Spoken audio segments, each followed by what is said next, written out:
बिस्मिल्लाहिर्रहमानिर्रहीम। मुअज़्ज़ज़ दोस्तों, अस्सलामु अलैकुम वरहमतुल्लाहि वबरकातुहू। उम्मीद है कि आप सब खैरियत से होंगे, खुशहाल होंगे। अल्लाह आप लोगों को मज़ीद खुशहाली अता करे, मज़ीद खुश रखे।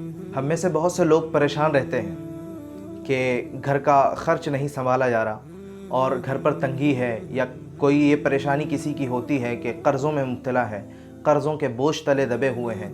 हालांकि नमाज़ें पढ़ रहे हैं, अल्लाह से दुआएं कर रहे हैं, लेकिन फिर भी हमारा कर्ज़ ख़त्म नहीं हो रहा, या फिर भी हमारी तंगी ख़त्म नहीं हो रही। तो इसकी बहुत मामूली सी और छोटी सी वजह है जिस पर हमारा कभी ध्यान नहीं जाता, लेकिन इस वजह से हो सकता है कि इसी वजह से अल्लाह ताला ने हम पर तंगी लाई हो या हम परेशान हों। आइए इस छोटे से वाक़ये पर नज़र डालते हैं और सीखते हैं कि हमसे क्या गलती हो रही है और हमें क्या करना चाहिए।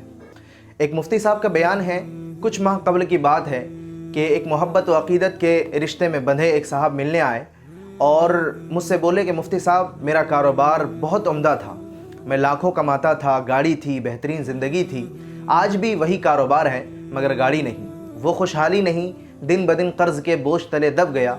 चूँकि रिस्क की फरावानी थी और अब मुश्किल से गुजारा हो रहा है। सुना है आप रूहानी इलाज करते हैं, चेक कीजिए कोई जादू टोना तो ना किया गया हो या कोई बंदिश वंदिश तो ना की गई हो। तावीज़ दीजिए, वजीफ़ा दीजिए ताकि फिर से वही खुशहाली पर मबनी हालात लौट आएँ। मैं बहुत परेशान हूँ, ये कहते हुए वो साहब रो पड़े। तो मुफ्ती साहब कहते हैं, मैंने उनसे कहा कि परेशान ना हो, मैं आपके घर के बर्तनों पर दम करूँगा, खुशहाली लौट आएगी। उन्होंने कहा, क्या मुझे घर के बर्तन लाने पड़ेंगे या आप घर आएंगे? तो मुफ्ती साहब कहते हैं, मैंने कहा कि ना मैं घर आऊँगा ना आपको बर्तन मेरे पास लाने पड़ेंगे। बस करना यह है कि धोने वाले बर्तन जब किचन में जमा किए हों तो उन आलूदा बर्तनों की तस्वीर 3 दिन की रोज़ लें और चौथे रोज़ वो तस्वीर मोबाइल में ले आएँ। मैं उन पर दम कर दूंगा, सब ठीक हो जाएगा। बर्तन देखे तो किसी बर्तन में कुछ सालन था, किसी में कुछ, यानी रिस्क खाना ज़ाय हो रहा था और धुल कर गंदे नाले में जा रहा था। मैंने पूछा, ये बर्तन हैं, इनमें खाना है जैसे सालन वगैरह, इसका क्या करते हैं? तो वो साहब बोले, जाहिर है कि धुलकर ये सब नाली में जाएगा। मैंने उनसे कहा कि मैं दम नहीं करूँगा। मैंने कहा, आज के बाद बचा हुआ खाना इस तरह बर्तन धुलकर गंदे नाले या कूड़े में नहीं फेंकना, बल्कि बर्तन अच्छी तरह खाना खाते हुए साफ करने हैं। उतना डालें जितना खाना है और बच जाने वाला खाना किसी गरीब को या छत पर जानवरों या बिल्ली वगैरह को खिला दें। बात यह है कि रिस्क की बेअदबी ना हो। उन्होंने वादा किया कि आज के बाद ऐसा ना होगा। जो रिस्क की बेअदबी की सूरतें आपने बयान की हैं, आज के बाद उनमें से कोई भी नहीं होगी।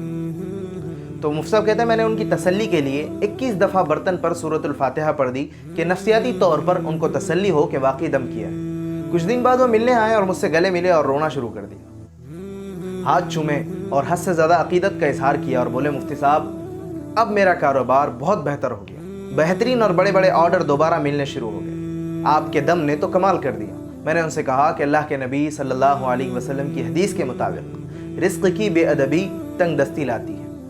आपने कारोबार बयान किया, उसमें कोई शरई खराबी न थी। आप नमाज भी पढ़ते हैं, तो मुझे उस वक़्त आइडिया हुआ, अंदाज़ा हुआ कि कहीं रिस्क की बेअदबी के शिकार ना हो। आपने रिस्क का अदब शुरू किया तो वापस अल्लाह ताला ने उस रिस्क को लौटा दिया। बस इतनी सी बात थी। उसने अज़्म मुसम्मम किया कि इंशाअल्लाह मरते दम तक एक ज़र्रे को ज़ाया नहीं होने दूंगा और उसके अदब व ताज़ीम में कोई कसर ना छोड़ूंगा। मैंने कहा, अगर तुमने वाकई ऐसा किया तो वापस गाड़ी भी आएगी और बैंक बैलेंस भी आएगा।